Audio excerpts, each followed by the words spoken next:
Ms. O'Reilly, I'm Joseph from New Jersey. I'm a sophomore at the college, and I hear on your show you talk often about the liberal bias in the media and whatnot, but I haven't heard you talk much about the liberal bias in universities. I mean, you could literally count all of the conservative professors here on two hands. And I'm curious as to your thoughts on why that is the case in universities. I mean, was it the Vietnam War or whatnot? And two, what can be done about it? Well, it's political correctness, that's for sure. 82% of all Ivy League professors voted for Al Gore, okay? There are no Ivy League colleges in Florida, by the way. So it's political correctness in the sense that there is a feeling, it's an interesting question, and I've thought about it a lot.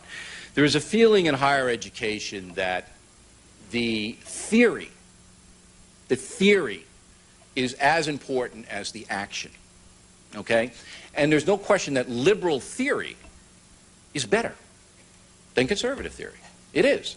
If you look at, from a humanistic standpoint, what the liberal people want to do is help the poor, redistribute income, protect the environment. That's what they want. In theory, that's great. The problem is that the programs that they embrace don't work. Don't work. Because they all go against human nature. They all go against what people will ultimately do. Conservatives realize that and say, look, this crazy stuff of taking my money out of my wallet and sending it to Haiti is insane. Stop doing it. All right? That offends a lot of theoreticians who go, well, the people in Haiti need some help. They do need help. They ain't going to get it by us sending them money because the money's never going to get there. And the conservatives know that.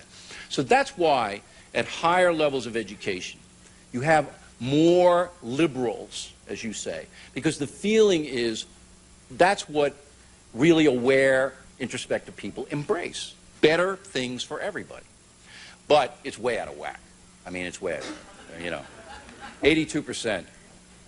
You're not getting enough input. Is Mickey Edwards here, by the way?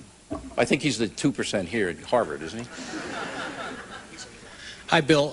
My name is Mort Glantz. I'm on the medical school faculty here, and I'd like to talk to you about the subject of National Public Radio. Recently, you did a little session. You had an author on Mid-Eastern Affairs who could not get on NPR. You mentioned that you yourself were banned from there permanently. I think this... Well, maybe not permanently, but... Yeah, they renamed the show All Things Considered Except O'Reilly. Anyway, I think it touches on the themes of political correctness, moral relativism, especially in lieu of the fact that this entity is at least partially funded publicly. Myself and some of my colleagues have been very concerned about their bias, especially in Middle Eastern reporting. This has been very carefully documented here by an organization called CAMERA. I have tried to get on some of their talk interactions and felt that I was probably being censored, in effect. Well, you were. We don't have time for your call. I know what you're saying. You were being censored. NPR does, and this holds true for a lot of the left, Hollywood left particularly. They don't want to hear your point of view. It offends them. They take it personally. See, I like to hear the opposite point of view. I like to be challenged. I want to hear what Robert Reich has to say. I want to hear what Al Gore has to say, although he's too afraid to come on The Factor. But I want to hear what he has to say. The left, not confrontational, particularly on NPR, they're not confrontational, you see. They don't want to hear. It's like, ooh, now what do I do? And, you know, I understand I speak too fast for NPR, and I told them that I will go on and speak like this if you would like. Yes, I will. So, and about they're pro-PLO. I don't know why they're pro-PLO. I can't tell you why. I don't know. Well, they're funded by Arabs. Yeah, maybe. I mean, they get donations. I don't know. I don't know. If Abdullah's sending them money, I don't know. We have an empty mic up here. Somebody wants to... Uh-oh, an empty mic.